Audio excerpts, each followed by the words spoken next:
ಆಗುವೆನು. ಓಂ ನಮಃ ಶಿವಾಯ. ಓಹೋ, ದಕ್ಷ ಬ್ರಹ್ಮನ ಸಹಮಿತ್ರನಾದ ಜಾಲ ಬ್ರಹ್ಮನು ಇತ್ತಲೇ ಬರುತ್ತಿರುವನು.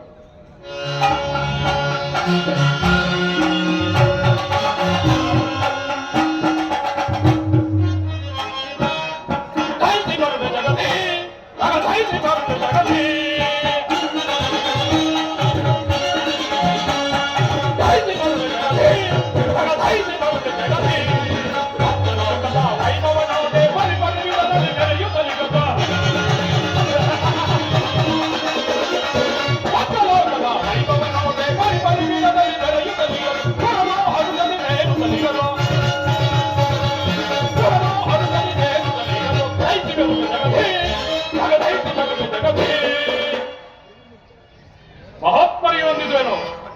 ಬ್ರಹ್ಮ, ನಿನಗೆ ಮಂಗಳವಾಗಲಿ. ಮಹಾತ್ಮರೇ, ಎಲ್ಲಿಗೆ ದಯ ಮಾಡಿಸುತ್ತಿರುವಿರಿ? ಜಾಲಬ್ರಹ್ಮ, ಸುರಗಂಧರ್ವ ರತಿದೇವನು, ರಾಜರಾಜೇಶ್ವರನು, ವಿಭೂತಿ ಪಂಜರವನಾದ ಆ ಪರಮೇಶ್ವರನು ಮಾನವ ವೇಷಧಾರಿಯಾಗಿ ದಕ್ಷ ಸುತಿಯರ ವಿವಾಹ ಮಂಟಪವನ್ನ ಅಲಂಕರಿಸಿರುವನು. ನಾನು ಸಹ ಅಲ್ಲಿಗೆ ಹೋಗುತ್ತಿರುವೆನು ಜಾಲಬ್ರಹ್ಮ. ಬಹಳ ಸಂತೋಷ. ದಕ್ಷ ಜಾತಿಯ ವಿವಾಹಕ್ಕಾಗಿ ದೇವತೆಗಳು ತಾವಾಗೇ ಆಗಮಿಸುತ್ತಿರುವರು. ಜಾಲಬ್ರಹ್ಮ, ನೀನು ದಕ್ಷ ಬ್ರಹ್ಮನ ಸೇನಾನಿ ಕೇಳು. ಆ ದಕ್ಷ ಬ್ರಹ್ಮನ ಪರಾಕ್ರಮಕ್ಕೆ ಹೆದರಿ ದೇವತೆಗಳು ಅಲ್ಲಿಗೆ ಬರುತ್ತಿಲ್ಲ. ಆ ಪರಮೇಶ್ವರನ ದರ್ಶನಕ್ಕಾಗಿ ಬರುತ್ತಿರುವುದು ಜಾಲಬ್ರಹ್ಮ. ಹಾಗಾದರೆ ನೀವು ಬರುವುದಿಲ್ಲವೇ?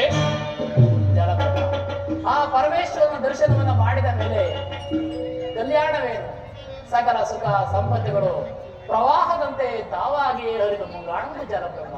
ಏನು ದೇವಲೋಕದಲ್ಲಿ ದಕ್ಷರಿಗಿಂತ ಪೂಜ್ಯರಾರು? ಜಾಲಬ್ರಹ್ಮ,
ಜಾಲಬ್ರಹ್ಮ, ಒಂದು ಕಡೆ ಶಿವಧ್ಯಾನ, ಮತ್ತೊಂದು ಕಡೆ ಮತ್ತೊಂದು ಧ್ಯಾನ ಮಾಡಬಾರದು.